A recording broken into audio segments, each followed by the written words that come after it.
बिस्मिल्लाहिमिनश्शैतानिर्रजीम बिस्मिल्लाहिर्रहमानिर्रहीम। वीवर्स अस्सलाम वालेकुम।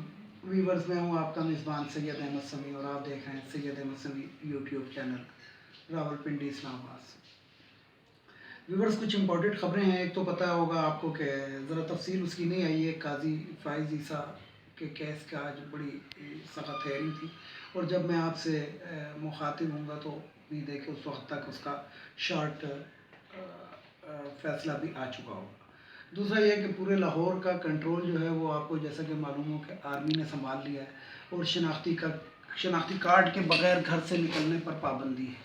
तो मैं लाहौर के लोगों से अपील करता हूं कि जो भी अगर बहुत ज़रूरी है, आपको एक्सट्रीम इमरजेंसी हो और घर से बाहर निकलना हो, बहुत ही ज़रूरी हो, बेगम ने अगर तंग किया वो ईद के जूतों कपड़ों के लिए, तो आप बाहर शनाख्ती कार्ड लेके निकलिएगा। वैसे जूते कपड़े एक साल ना बनाए तो कोई फ़र्क नहीं पड़ता। तो तीसरी चीज़ ये है कि कोरोना की वजह से इंडिया के हालात बहुत ख़राब हैं, जैसे कि आप लोग ख़बरों में सुन ही रहे होंगे, लेकिन बहरहाल हमारा काम है आपको अपडेट रखना। तो इंडिया के अंदर आज हालात मज़ीद अबतर हो गए और ऑक्सीजन की इतनी कमी है वहाँ पे कि जिसे कहते हैं कि इंडिया में भी दरअसल आपको मालूम है कि काफ़ी अक्सरियत मुसलमानों की है, तो यानी कि पाकिस्तान से ज़्यादा मुसलमान वहाँ पे हैं। तो वहाँ पे भी जो गैस का सिलेंडर है ऑक्सीजन का वो ब्लैक के अंदर और पता नहीं क्या क्या, यानी कि बाहर जो लबे लबाब ये है कि वहाँ के बहुत से हॉस्पिटल्स के अंदर ऑक्सीजन ख़त्म हो गई है। और मैं अपनी पिछली वीडियो के अंदर मैंने हुकूमत पाकिस्तान को ख़बरदार किया था कि पाकिस्तान भी इसके ऊपर नज़र रखे, क्योंकि अगर पाकिस्तान के भी अल्लाह ना करे खुदा ना करे हम तो यही कहेंगे, लेकिन बहरहाल ऐसे हालात अगर हो गए तो हमारे पास भी ऑक्सीजन की बहुत कमी है, कोई वाफर मिकदार में मौजूद नहीं है, क्योंकि हमारे स्टील मिल बंद पड़ा हुआ है जिसकी वजह से हमारा ऑक्सीजन का वो हो सकता है। और जैसा कि आपको मालूम है पाकिस्तान की हमारी कौम के बारे में कि हम आशिक़ रसूल हैं और बहुत सख्त किस्म के, और जिसे कहते हैं कि जिसे फंडामेंटलिस्ट किस्म के हम आशिक़ रसूल हैं। बख्शे जला देते हैं, टैक्सियाँ जला देते हैं, पुलिस वालों को मार देते हैं, लेकिन उसके साथ हम मास्क महंगे करते हैं, हम सैनिटाइज़र नापेद करते हैं, महंगा करते हैं। इसी तरीके से ऐसा ना हो कि आने वाले दिनों के अंदर ये जो ऑक्सीजन का सिलेंडर है ये पाकिस्तान के अंदर सुनियारे की दुकान से मिल रहा हो और किलो और आधा किलो के हिसाब से मिल रहा हो। तो इसलिए हुकूमत इस पर नज़र रखे और जो है जितना ज़्यादा हो सकता है ऑक्सीजन के सिलेंडर जो हैं वो डंप करें। तो बहरहाल ये कुछ बातें थी जो मैंने आपसे बतानी थी। अब इसके अंदर एक उल्टी बात आई है कि मरियम सफदर साहिबा ने कल एक बयान दिया कि मैं तो चाहती हूँ कि मौजूदा हुकूमत जो है वो अपने 5 साल पूरे करे। तो मुझे बड़ी हंसी आई और आप लोगों के अभी आनी चाहिए। वैसे तो लतीफ़े तो आए लोग सुनाते ही रहते हैं, लेकिन ये जो कतरी नानी है, कतरी नानी ने तो कल इंतहाई कर दी। यानी कि ये चाहती है कि हुकूमत 5 साल पूरे करे। इसके वैसे चाहने या ना चाहने से तो कुछ भी नहीं होता, पहली बात तो ये है। दूसरी बात यह कि जितना ये सर तोड़ कोशिश कर सकती थी, जितना ये पैरों में किसी के गिर सकती थी, जितना ये किसी को सर पे बिठा सकती थी, जितना ये किसी की चापलूसी कर सकती थी, यानी कि मौलाना फजलुर रहमान साहब के साथ भी जफियाँ और पता नहीं क्या क्या होता रहा। मतलब आपने देखी होगी वीडियो जो पेशावर में ये पीछे से जाके गले मिल रही थी, पीछे से गले मिल रही थी, तो ये आपने देखी होगी। मतलब बाकायदा ARY पे, जियो पे, हर टीवी के ऊपर आई है। तो मकसद ये कि नाकाम हो गई। तो व्यूअर्स तीसरी क्लास में मैं जब पढ़ता था तो उसमें एक बड़ा प्यारा सबक था, अंगूर खट्टे हैं। वो एक लोमड़ी की कहानी होती है और मजे की बात है कि उसमें भी लोमड़ी होती है, यानी कि उसमें लोमड़ा नहीं बताया, उन्होंने लोमड़ी बताई। जिस तरीके से यहाँ पे भी हमारा कतरी दादी की शक्ल के अंदर, कतरी नानी की शक्ल में एक लोमड़ी मौजूद है।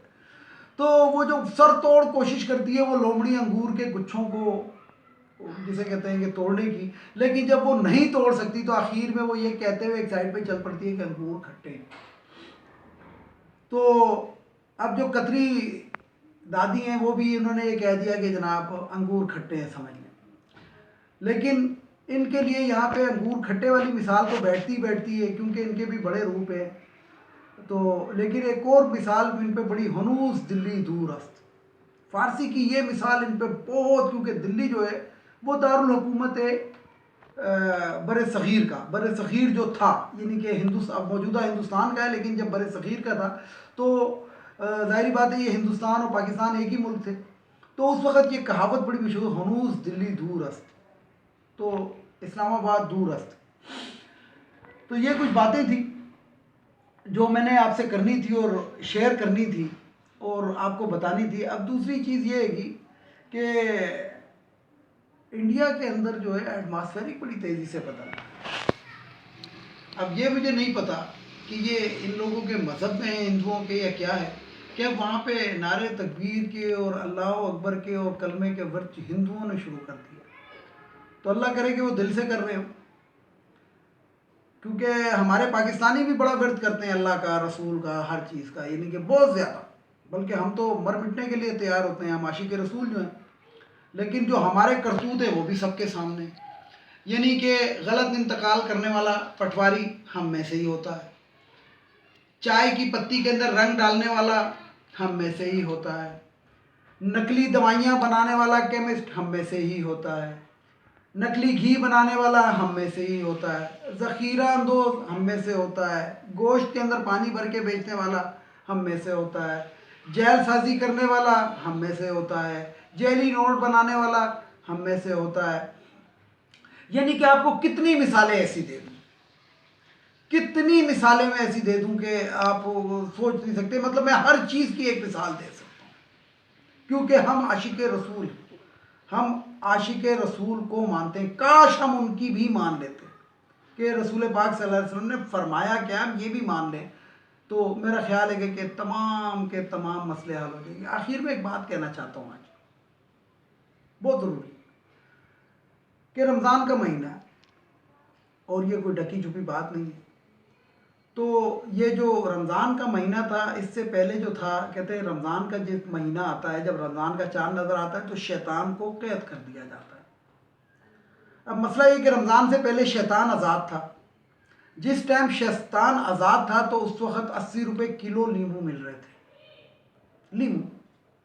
और शैतान जब कैद कर दिया गया तो वही नींबू जो है वो 400 रुपये किलो पे पहुंच गया, क्योंकि शैतान कैद हो गया रमज़ान का महीना।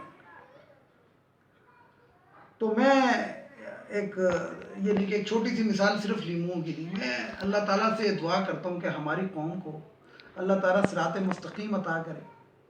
और ये जो हम रमज़ान के महीने के अंदर जो एक इंतहाई दर्जे की बग़ैरतियाँ करते हैं, तो इससे काश हमारी कौम समझे और राय रास्त पर आ जाए।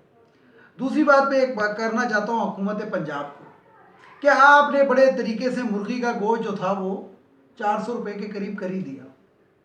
किस तरह कर दिया कि आपने अपने सस्ते बाज़ारों के अंदर जो मुर्गी का रेट रखा है वो आपने रखा है 365 या 370 रुपये, और 370 के अंदर एक छोटा सा नीचे लफ्ज़ लिख दिया पोटा कलेजी के साथ।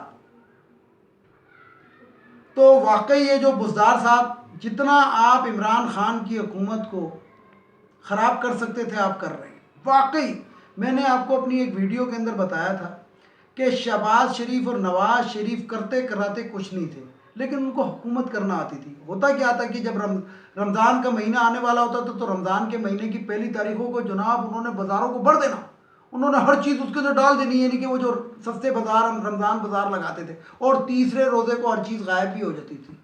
लेकिन वो पहले रोज़े को उन्होंने जनाब इतनी सस्ती चीज़ लिखी होती थी बोर्ड के ऊपर कि लोग कहते थे हाँ जी हाँ जी, और जब वो तमाम कैमरामैन जो जियो वगैरह वाले ये उसको शूट कर लेते थे, और फिर एक नॉमिनेटेड आंटी जो होती थी वो बयान दे देती थी कि अल्लाह ताला गंजे को सिराते बहुत अच्छा है और जनाब बेवाओं का ख्याल रख रहा है, बड़ा सस्ता है। तो जब वो इंटरव्यू बेवा औरत का या किसी का ख़त्म हो जाता था, उसके बाद वो रमज़ान बाज़ार में से चीज़ें भी ख़त्म हो जाती थी। लेकिन बुज़दार साहब आपने तो ईमान से एंड ही कर दिया। लंबी लंबी लाइनें, स्याहियाँ लगकर आप घी दे रहे हैं, आप चीनी दे रहे हैं, शर्म का मुकाम है। बकौल आपके 7 अरब की आपने सब्सिडी दी है, बकौल आपके 7 अरब की सब्सिडी के अंदर अगर पंजाब की आबादी सबसे ज़्यादा 10 करोड़ आबादी है, तो इसका मतलब है कि पंजाब के अंदर अगर 10 करोड़ की टोटल आबादी है तो एक मियाँ और एक बीवी लगाएं तो 5 करोड़ जिसे कहते हैं जोड़े बन गए। 5 करोड़ जोड़ों के अगर 2-2 बच्चे हैं तो इसका मतलब है कि जोड़े भी 3 करोड़ बन गए। तो 3 करोड़ खानदान हो गए, 3 करोड़ घराने हो गए। अब 7 अरब की सब्सिडी अगर 3 अरब के ऊपर वो 3 करोड़ पे आज तकसीम करें तो ये तकरीबन फी घराना 21,000 रुपये बनता है। तो क्या 21,000 रुपये का घी और चीनी सब्सिडाइज क्या लाइन में लेना चाहिए? तो शर्म का मुकाम है आपकी बैड गवर्नेंस के ऊपर, और ये एक सवालिया निशान है। और अगर इमरान खान की हुकूमत, लेकिन क्योंकि वो पठान है हमारी तरह का, और खान साहब अकड़ गए तो अकड़ गए, तो उन्होंने आपको वसीम अकरम प्लस कह दिया था, पता नहीं क्यों कह दिया था, अब वो उस पर कायम है क्योंकि थूक के चाटा तो जा नहीं सकता। लेकिन आपकी भरपूर कोशिश है, पता नहीं आप नवाज शरीफ के बंदे हैं किसका, मुझे नहीं समझ आ रहा बुज़दार साहब आपका, क्योंकि ये जो यूसुफ रजा गिलानी है ये भी नवाज शरीफ का बंदा था, और जितना नुकसान इसने पीपल्स पार्टी को पहुंचाया इतना किसी ने, यानी कि पीपल्स पार्टी को ख़त्म करने के अंदर, सिंध तक महदूद करने के अंदर यूसुफ रजा गिलानी और आसिफ जरदारी का हाथ है। इसी तरीके से आप पता नहीं कौन सा किरदार निभा रहे हैं, ये कोई हमारी समझ से बाहर है। तो अल्लाह ताला इमरान खान को इस शख्स के बारे में समझने की भी तौफीक अता फरमाए। वैसे एक वज़ीर आज़म है, कप्तान है, जिसको लोग कहते हैं प्यार से कप्तान कहते हैं, एक कप्तान है और उस बेचारे के ऊपर भी सर पे इतना लोड डाल दिया गया कि वो किस किस को देखे। तो बाहर चिराग के नीचे बाज़ दफ़ा अंधेरा होता है। वीडियो को लाइक करें, शेयर करें, सब्सक्राइब करें, बेल आइकन के बटन को ज़रूर दबाएं ताकि मेरी नेक्स्ट वीडियो आपको मिल सके। व्यूअर, इसके साथ ही इजाज़त चाहूँगा। इजाज़त चाहने से पहले वही 3 अल्फाज, एक तो इन अफवानियों को हमारे मुल्क से चला जाना चाहिए, इसलिए कि बस बहुत हो गया। यानी कि ये हमारे मुल्क को जितना बदनाम कर सकते थे, ये हमारे मुल्क के अंदर जितना हीरोइन का, कलशनकोफ का, चर्च का ये कल्चर ला सकते थे इन्होंने ले आया। जितना ये हमारे मुल्क को महफूज कर सकते थे इन्होंने कर दिया। जितना ये हमारा इंफ्रास्ट्रक्चर तबाह कर सकते थे कर दिया। और जितने ये दहशतगर्द जो थे इनके रूप में आ सकते थे वो भी आ चुके, जिनके खिलाफ हम अभी तक लड़ रहे हैं। लिहाजा बड़े शुक्रिया के साथ ये जो अफवानी हैं इनको वापस कर देना चाहिए। दूसरा, ये जो ख़वातीन की मखसूस नशस्तें कौमी असम्बली, सूबाई असम्बली और सेनेट के अंदर ये ख़त्म होनी चाहिए, इसलिए कि ये हमारी कौमी असम्बली, सूबाई असम्बलियों के ऊपर ये 40% का एक्स्ट्रा बोझ बना हुआ है। ये किस खाते में आती हैं ये ख़वातीन, ये किन की मंजूर नज़र है? इन्होंने कौन से कारनामे अंजाम दिए? इन्होंने कौन सी बॉर्डर के ऊपर खाने पहुँचाएंगे? इन्होंने कौन से मिली नगमे गाए नूरजहां की तरह, जो ये 40% के टिकट लेके मंजूर नज़र होके, जिसमें मरियम औरंगजेब और इस तरह की औरतें आके बैठ जाती हैं जो हमारी समझ से बाहर, कि कहाँ से पैदा हुई हैं, ये कहाँ पे आ गई हैं और किस मुकाम पे पहुँच गई।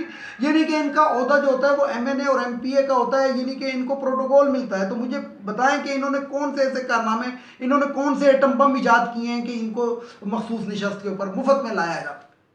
तो इसलिए ये ख़त्म होनी चाहिए और हुकूमत को चाहिए कि इसके ऊपर सीरियस सोचे। और तीसरी और आखिरी बात कि वो जो हमारा एक चोर, डाकू, डकैत, मफरूर और वांटेड जो था वो एक लंदन गया हुआ था, जिसको बहुत मुअज़्ज़िज़ लाहौर हाई कोर्ट ने 28 दिन की ज़मानत दी थी, तो वो साल से ज़्यादा हो चुका है। और वो जो उसका गारंटर है वो पाकिस्तान के अंदर है, जिसको आपने 50 रुपए के स्टाम्प पेपर पे छोड़ा था, तो वो कब आएगा? तो अदलिया का भी काम है कि इसको काउंटर करे और इसको बुलाए, और नून लीग वालों का भी काम है इसको बुलाए। तो इसके साथ ही इजाज़त चाहूँगा तमाम देखने वाले, सुनने वालों को। अल्लाह हाफिज़। और आखिर में वही नारा, पाकिस्तान जिंदाबाद, पाक फौज पाइंदाबाद।